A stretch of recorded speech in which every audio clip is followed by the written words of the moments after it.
What's really good, everybody? Welcome again to another edition of Millennial Monday. I'm your host, Cory Bailey. Super excited to be with you on today. Listen, we've got an amazing lesson. And as always, I got my top three, and then we'll dive into prayer. But let's start with our top three, right? So the first thing I want to do is I want to wish all of our fathers happy Father's Day. I know it's belated, I know it's yesterday, but nonetheless, I wanted to not only reach out to the fathers and folks who be folks who do this every single day, like they're always on it. They're always pushing, always doing their thing. Fathers definitely, just holding down the fort. Also, I want to extend that happy Father's Day out to those mothers who are doing double duty. And not only are they doing the motherly role, but they're also doing the father responsibility as well. And then lastly, I want to extend this reality to some fathers who may not necessarily be in their child's life at this present moment. The thing that I want to suggest in that space is that it doesn't necessarily matter how long that you've been absent. You can start today. It is never too late to start that relationship. And it's going to be tough. It's going to be difficult conversation that you'll have to have. But nonetheless, don't ever think that it's too late to make that advancement and reach out that olive branch and try to start that relationship, because it's only too late when one of you are not there anymore. So there's that. Happy Father's Day to each and every one of you. But then the second thing that's on our top three is the pressure, that the public pressure for the Breonna Taylor case. Listen, you guys have been pushing. Keep the pressure, because the detective, what's his name, Brett Hankson, he's been fired, and so there are other police officers in there, may not necessarily be fired, but we're continually pushing for change. So you got Breonna's law, and that was passed, but then there's also other things that we want. So keep the pressure on. Even in the Breonna's law, there are some nuances and things in which, some workarounds, as far as not all no-knock bans are banned. It's not necessarily banning all no-knocks. It's just banning for those that don't necessarily meet a certain criteria. If it falls within that criteria, they leave that loophole where they can do that anyway. So definitely keep the pressure on, keep this at the forefront of the fight, because again, and we're going to talk about this later in our lesson. I love this lesson, but just do not let up. Keep the main thing, keep fighting, because it is when we relax that we end up allowing things to go over and get fleeced and not really realize what's really happening. The last thing that I really want to talk about is vote, vote, vote. Come this Tuesday, June 23rd. Everybody, get out there and vote. Find your polling location, since they've changed in lieu of COVID-19. Find where you're to go vote and go vote. If you have to call TARC and ask to get a TARC ride there, or whatever you got to do, Uber, however you get there. I don't know, that song says, I don't care how you get there. Just get there if you can. And if you have the absentee ballot, it has to be postmarked by tomorrow. So if you're going to try to put it in the mailbox, go to the post office and have them turn it in so that it can be postmarked by tomorrow. We want all votes to count. And again, this lesson that we're going to talk about, we're going to dive into that reality of the Voting Rights Act and all these different things, and why it's so important that we are the watchmen and we don't let the things that have happened in times past happen again. So those are the top three things. Again, happy Father's Day. Keep the pressure on for the Breonna Taylor case and everything else that we're fighting for in relation to the Black agenda and Black Lives Matter. And then lastly, vote, vote, vote. I don't care if you're Republican, Independent, Democrat, you just better get out there and you better vote. All right? Cool. Let's go to prayer, and then we dive into our lesson. God, we are just so grateful to you, because again, you woke us up with intentionality and purpose, God. You woke us up this morning because of the fact, Father, you have a purpose and a calling on our life. And we ask, God, that you would bless us to hear your word today in this moment on the Sunday school lesson that we have to touch on today. We ask, God, that you would just move in a mighty way, open our hearts and our minds that we can receive it, and then hear from heaven what you have in store for us. It's in your name we pray. Amen. So I love this lesson. I think I said that already, right? I love this lesson. This lesson is called Speak, Lord. Speak, Lord. And again, we're back in Habakkuk, and we're at the point where Habakkuk has had enough of talking. And he finally says, you know what I'm going to do? I've talked enough. I'm going to wait and see what the Lord has to say. Let's check. We're in Habakkuk chapter 2. Y'all remember when I was, younger, not even that young, when I would say the name Habakkuk, I thought it used to be Habakkuk.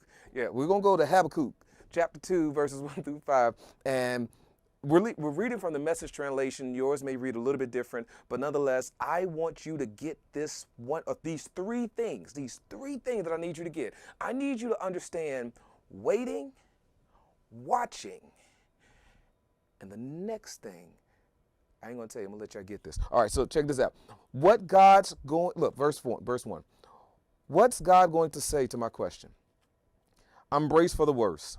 I'll climb to the lookout tower and I'll scan the horizon. I'll wait to see what God says, how he'll answer my complaint. I love this. Because I love that difficult relationship. You understand? Those difficult relationships require you to have conversations that are difficult. And I believe that marriages could be saved, families could be changed if we would have these difficult conversations. All right, verse 2. And then God answered, write this, write what you see. Write it out in big block letters so that it can be read on the run. The vision message is a witness pointing to what's coming. It aches for the coming. It can hardly wait.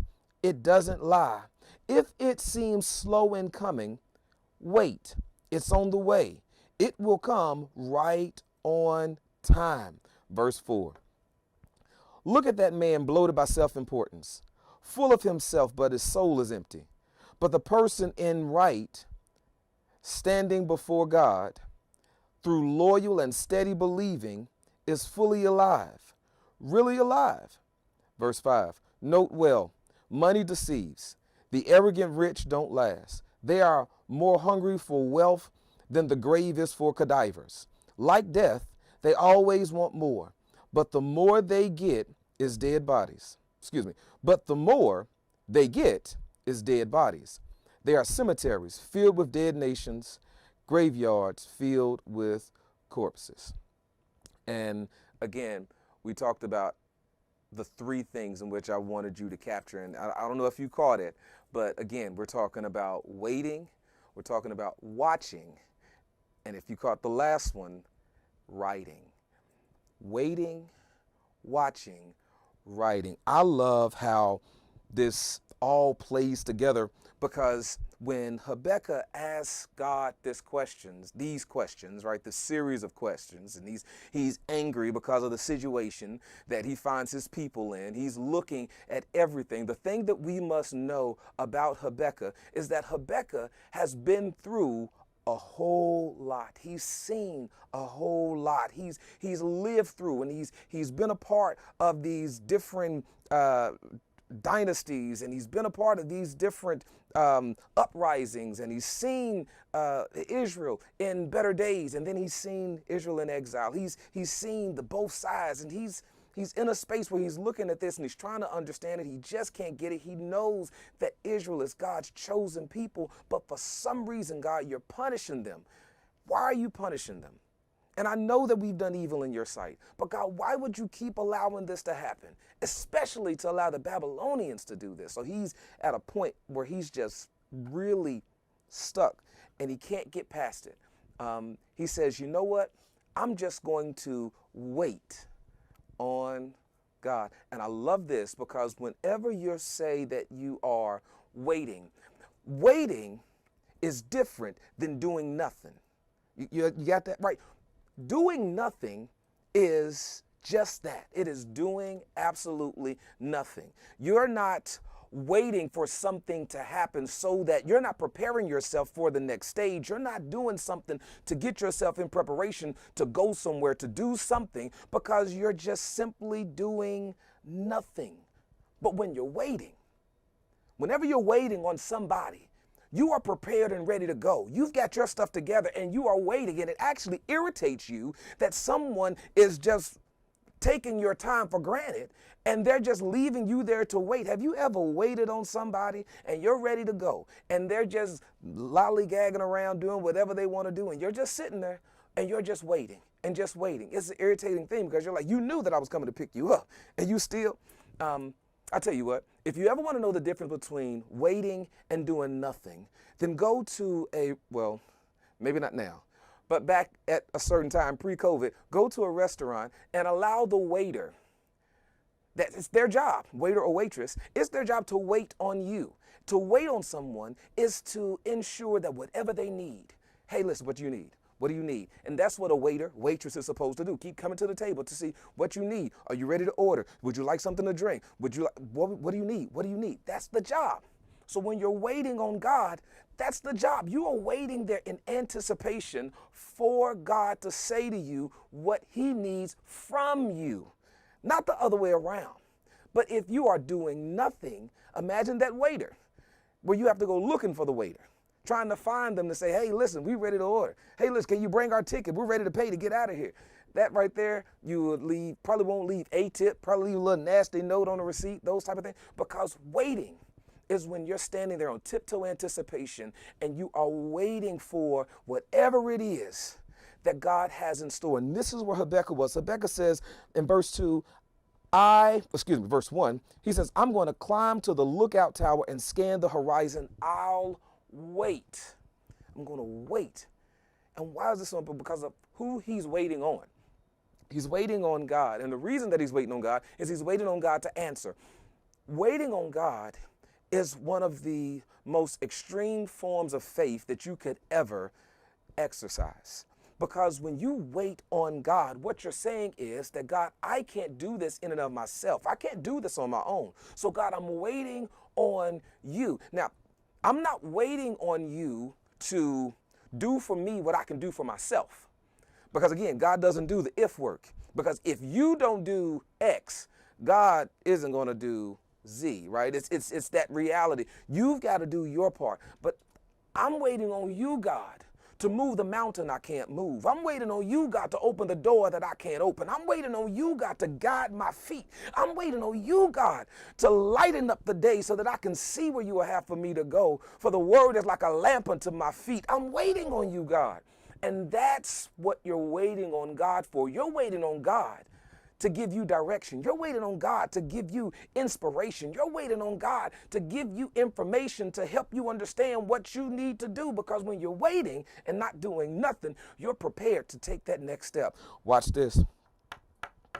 Not only was he waiting, the Bible says that he was also watching, because you're waiting and you are watching. He goes to the watchtower and he's going to scan the horizon, is what he said. He's going to watch. Now, why is this important? Because when you watch, you are observing what is going on around you. You are looking at the landscape and you're taking inventory of all the things that are happening, and that will allow you to have a better perspective so that when God gives you direction, you'll be able to say, well, I remember how things were back then. So when I think about that, I'm also going to include that into what God is telling me to do so that I don't repeat the past.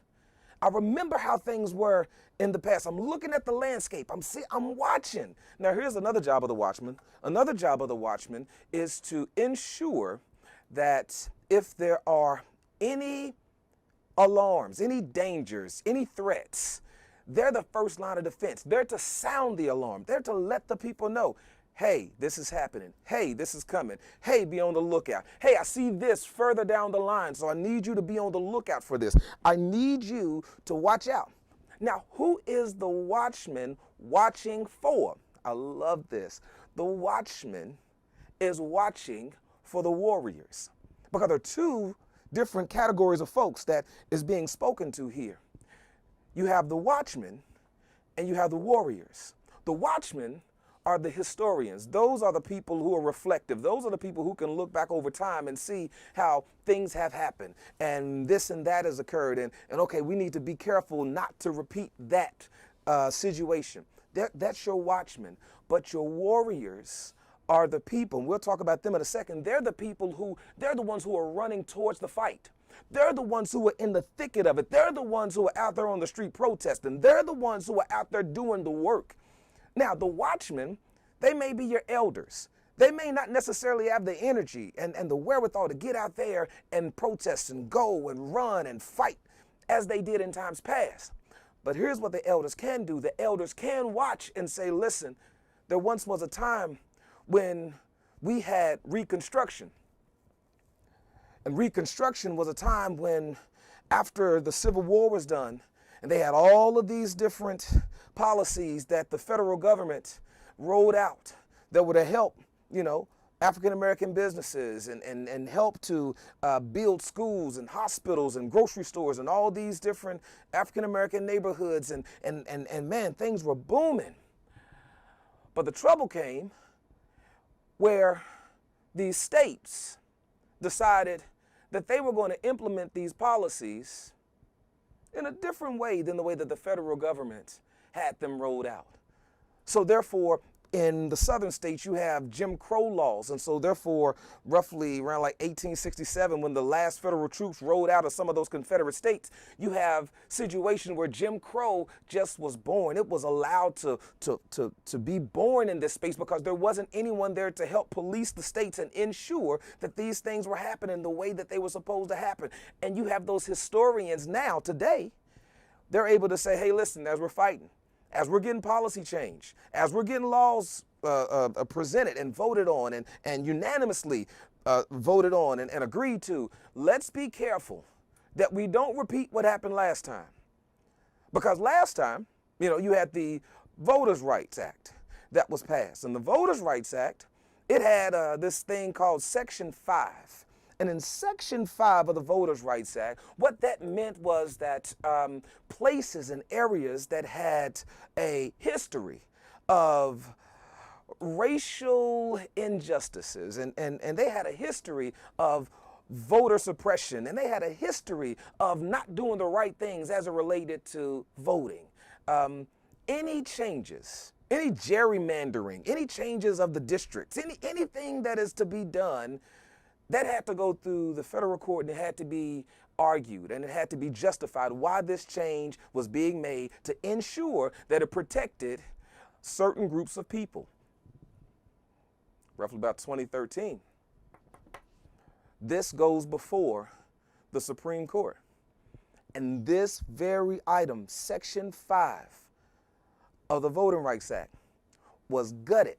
And it was argued, I think it was Holder versus Shelby County. I can't remember exactly which one it was, but Shelby County versus Holder. Gutted Section 5. Why is that important? Section 5, what that meant was, once they gutted it and said that all of those things that would prohibit changes and make certain that any change would have to go through a federal court and be voted on and approved and all that, when they took that out, what that allowed people to do, that allowed you to have voter rolls, registration rolls to be purged. And now it's set up to the point where if you happen to skip a couple of elections, they have the right to purge the roll because you're not exercising your right to vote. Maybe you don't even want to vote anymore.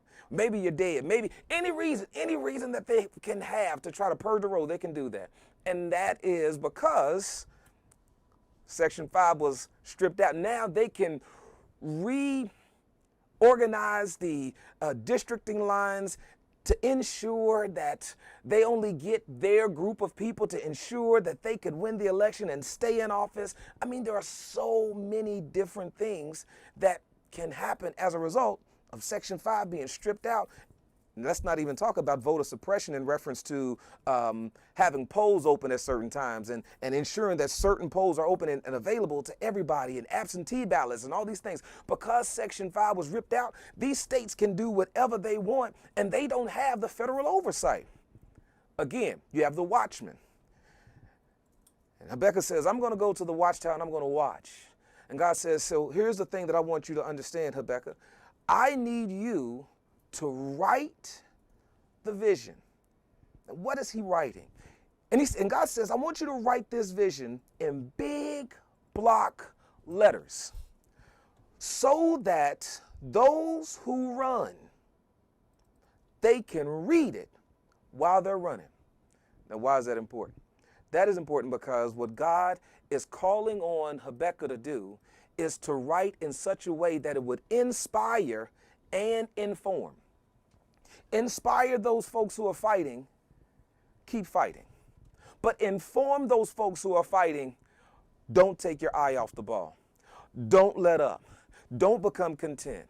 Don't begin to think that just because we get a few laws passed, that Daniel Cameron, your job is over with. Don't think that just because of the fact we got a little bit of momentum, that now we can take off the pressure and say, all right, well, we're good now. No, man. No, we have to keep this going. And why is it important for us to keep this going? Because the moment that we take our eye off the ball, the moment that we back up, the moment that we say, okay, I think we're pretty good, that's the moment that we move into the space of being colorblind again. And when we're colorblind, that's when we're in the space of not even recognizing one another. Because I can't fully accept you if I don't see your color. Because a color is a part of you. And so if I say I'm colorblind, I don't see color, I can't fully accept you. I can't fully accept your struggle. I can't fully accept your story because I'm colorblind. I don't see color. I don't see the struggle. I don't see what you're going through.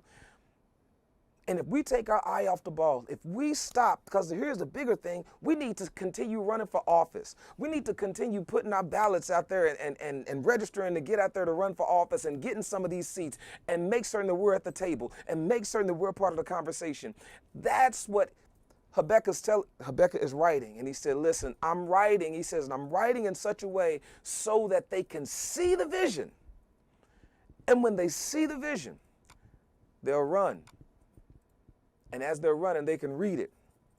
And not only will they become informed, but they'll become inspired.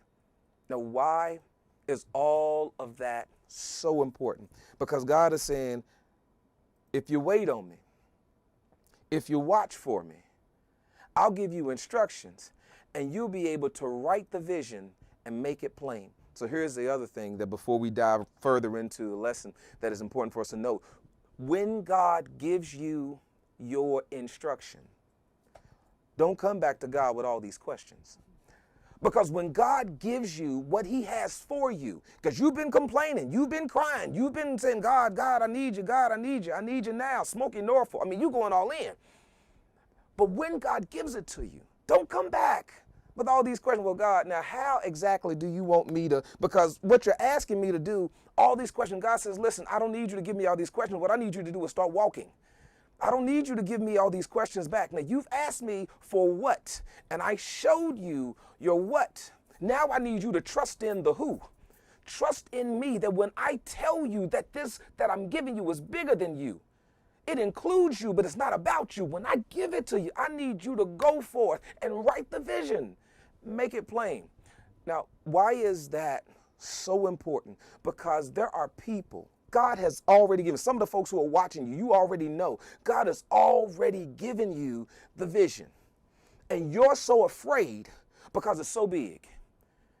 And my question to you is, if it was small enough where you could do it, would you have asked God for any help to get it done? The reason it's so big is because God knows you can't do it by yourself. God knows that the only way that this can get done is if in the event you call and lean on him. Proverbs 3, 5, and 6, lean not to thine own understanding, but in all your ways acknowledge him. And he will, what? Direct your path. And this is what he's saying. Listen, you called on me. You asked me for guidance. And you said you was going to wait on me. You was watching for me. And I told you what it is. Now write the vision. Somebody is sitting on a book that they need to write. But because they don't know how publishing works, when I figure out how publishing works, then somebody is sitting on opportunity. But because you don't have all of the answers and you don't know exactly how this thing is going to work, you just sit on it and say, well, when God gives me the answer, because I've already given you asking for a tree and God has given you an apple seed. And you're like, well, God, what am I going to do with this seed? Write the vision. Plant it. God is looking to do some things in your life, but if you continue to ask questions and ask questions and ask questions, you're no longer waiting, you're doing nothing. There's a difference in doing nothing and waiting. And he says, I'm waiting on God, and I'm watching, and here's how this watching thing works. The watching thing works from the perspective, we need the elders, the wisdom of the elders, and we need the might of the youth. and we need to put them together. So many people have said things like, well, we've got to pick up the mantle and run with it because the people who came before us dropped the ball. They didn't get us there. And the reason that we're not further along is because you're misunderstanding this. The reason that we're not further along is just because we as a people stopped fighting. Our forefathers brought us to this point. Our forefathers fought, bled, and died and brought us. Now we need to stand on their shoulders. And so don't take it for granted that we have the freedoms that we have. But understand that we stand on the shoulders of those who have fought for us and bled for us and died for us, died for the right to vote, died for the right to be able to serve in the military, died for the right to be able to be yourself and be in your own skin and be able to cross and be on the same sidewalk and not have to cross the street, drink out of the same water fountain, go to the same schools. There are folks who bled and died for that reality. And we need those folks. You may not be able to get on the streets. COVID-19 may have put you on the bench, but we need you. Because we need your wisdom. We need you to help us see around the corner, to see what we can't see, to see the things in which we may get tripped up on. Because when you think about the 13th and the 14th and the 15th Amendment, those are federal policies. But it is up to the states to implement all of these policies. And they can do them in the way that they see fit to do them. And so, yeah, sure, all black people are free. Sure. But that doesn't stop them from stripping them of the right to vote, because now what you can do is you can criminalize them. You can make them criminals. And now since they're convicts, they don't have the right to vote. And when they don't have the right to vote, now you can stack the odds against them. Or better still, we'll make it legal for black men to vote, but not the black women. And then we'll convince the black men that your vote don't mean nothing. You just, Black women, on the other hand, have always carried the community. I'm talking about black women has been the backbone of the community. When you look at any church, probably 75% of the people in the church, women. The ones who were the first evangelists, the ones who came to the tomb to come see Jesus. It wasn't his disciples, women. And so all of these different policies. So if you want to cripple a society, then therefore what you do is you lock up all the black men, and then now you have all these black women, and they have families, and now they have to go out and get jobs, but then they can't also be at home at the same time to rear the children. And so it's, you understand what I'm saying? Local politics are just as important as federal politics. So make certain that when you get out and vote, man, you vote not only in the federal election and the big election, the presidential elections. Man, get out there and vote in those local elections. Make certain that you're there at the city council meetings. Make certain that you're there at the school board meetings. Make certain that you're there, and if you can make yourself available and you can be there, do those things. I know it's tiring. I know it's hard work, but that's what we've got to do in order to keep our eye on the ball. Because the moment we stop watching, the moment we start waiting, we start doing nothing, and then we wait to get somebody in office like Barack Obama and think that he's going to do everything for us. And we saw how that turned out. Now, I love Barack. Don't get me wrong. I love Barack. You can't say nothing bad about Barack to me. That's my president for life. He's like Jerry Abrams, mayor for life. That's president for life right there. But I also know when Barack was in office, he begged and pleaded for us to get out there and do the same things we're doing now, and we missed that opportunity. Now we got it. Let's keep our finger on the pulse and let's keep going. Okay, so let's keep it going, because I done jumped off and start talking about politics and everything like that. Verse 3, we're talking about the vision. And again, Habakkuk was told, write the vision so that when people see it, they can run and read it while they're on the run. But then watch what he says in verse 3. Because the vision message is a witness pointing to what's coming. This is why it's so important. It says, it aches for the coming. It can hardly wait. And understand, this message does not lie. And if it seems slow about coming, wait. It's on the way. It will come right on time. So don't get disenchanted. Don't get discouraged. just because you're waiting and it doesn't seem like things are happening fast enough. Remember, we talked about this last week. If God is not speaking, that means that God is working. And if God is working, then that means you need to start walking. You need to start moving in the direction that God has already given you, because just like it says right here, it is on the way. Don't you dare start doubting God. God is not like man that he could lie. Because if God said it, and if he said it, whether you believe it or not, it's coming to be. And so as we're looking at this, what we see, we have the message. He says it's coming. It aches for the coming. It can hardly wait, and it doesn't lie. And if it seems slow, just keep waiting. It's on the way. You can ask the Hebrew boys about that. I could imagine they thought, God, if you're going to show up, I mean, we sure hope you show up here soon. Because they done heated this furnace up 7 times. I'm sure hoping, God, you show up here soon. When Abraham is taking his son to the altar, and God tells him, I'll provide I will provide. Abraham is walking up that thing, and I could imagine Abraham saying, anytime, God, anytime. Puts child on the altar and says, anytime, God, you can show up. Takes his hand and stretches his hand in order to slaughter his son. And then God finally says, hold on, there's a ram in the bush. It is going to come. And I know some folks are like, God, I've been waiting. But I promise you, wait. Dare I say, wait on the Lord. Isaiah tells us, they that wait shall renew their strength. They shall mount up with wings as an eagle. They shall run, not get weary. They shall walk and not faint. And what this means is that I'm waiting, standing on tiptoe anticipation. I'm not getting tired. I'm waiting. All right. So then verse 4. Verse 4 says, look at that man bloated by self-importance. He's full of himself, but his soul is empty.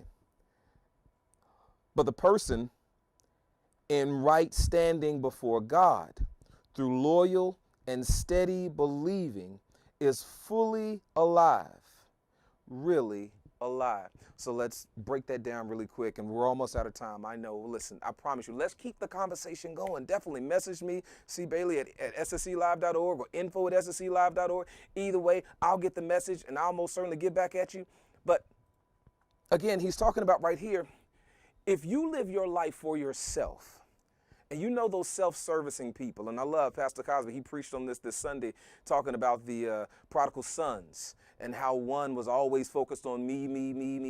And then one matured, the one who left and came back and says, opposed to give me, he came back and says, make me. Because when you start looking at life as being outside of you, and it's not always about you, me, those people make you tired. But if you're one of those people, and it's always about you, me, the Bible says right here, verse 4, look at that man. And it's interchangeable, man, woman, bloated by self-importance. And some of these people, they get titles, and all of a sudden they get big. They get notoriety. Somebody says something about the fact that they can sing, and they get big. They get the big head. All this. Look, he says, if that's all that you want, you can get it. He said, but there's going to be somebody who's going to be standing in right standing with God. And those people have the heart to serve. Those people know that it's not about them, it includes them. Those people are the ones who are waiting patiently on the Lord, waiting for God to give them direction so that they can go and serve, that they can go and work. He said, those people, they're going to be fully alive. You want to know how to make God smile? God created each and every one of us with purpose. God created each and every one of us with talents. God created each and every one of us with the intention to use us for his good. The way to make God smile is to tap into your passion, whatever it is that you do easily, and do it for the glory of God. Tap into that thing. You may write poems and give them to somebody to make them smile and make somebody else's day. You may write music. You may draw art. You may do any number of things. But whatever it is that you do it for the glory of God. And God smiles at that. And not only does God smile at that, but you get excited about that because that's just what you do. Again, what God is saying right here is the vision is plain. I'm writing it. I wrote it just for you. And why it's so unique is because it's just for you. Write the vision, make it plain. Last verse. Money deceives. The arrogant rich don't last. They are hungry. They are more hungry for wealth than the grave is for cadavers. Like death, They always want more, but the more they get is dead bodies. They're like cemeteries filled with dead nations, graveyards filled with corpses. And what this verse is really talking about is just this reality, and you know this full well, right? It doesn't matter how much money you make, it's never enough. It doesn't matter if you leave a job today and they pay you twice as much as what you made at the previous job. A year later, you're still going to want another raise. You're still going to look. I mean, I've been here for a year. I've been doing my job. Everybody else get a raise. I want a raise, because it doesn't matter how much you make. You're always going to want more. It's this just reality of money, and it's just a tool. It is a tool, and a tool for us to use to get what we want. And it doesn't matter how much you get. You always want more. It's never enough. And God says, if that is where your heart lies, then you're going to miss the boat. Because here's the truth. So long as you have a life, you can make $1. But it doesn't matter how many dollars you have. You can't make a life. And so if you want that life that Jesus talked about, that life that is so abundant, he's saying that I came that thou may have life, and life more abundantly. He said, I came that you would have everlasting life. If you want that kind of life, then stop focusing on everything else, all the money and all the cars and houses and jobs and blah, blah, blah. I'm not saying don't go get it. Have that in your heart to go get it. If that's what you want, go get it. But don't let that be the focal point. The focal point should be, God, what is it that you would have for me to do? What's the vision? And then when God gives it to you, man, you write that thing down, put it on your vision board, and you start running. So that when you are in the thicket of things and it gets tough, you can look at that vision and get inspired and get encouraged and know that God says, even if it delays for a little bit, don't think that it's not coming. It's on the way. Y'all listen, we out of time. I can't stress enough. Tomorrow, vote, vote, vote, vote. I don't care what denomination party you are. Please vote, vote, vote, vote, vote. Listen, love y'all. Millennial Monday. I will see you y'all next week. I got cards this time, and so we throwing all the cards all over the place. Love y'all. Talk to y'all later.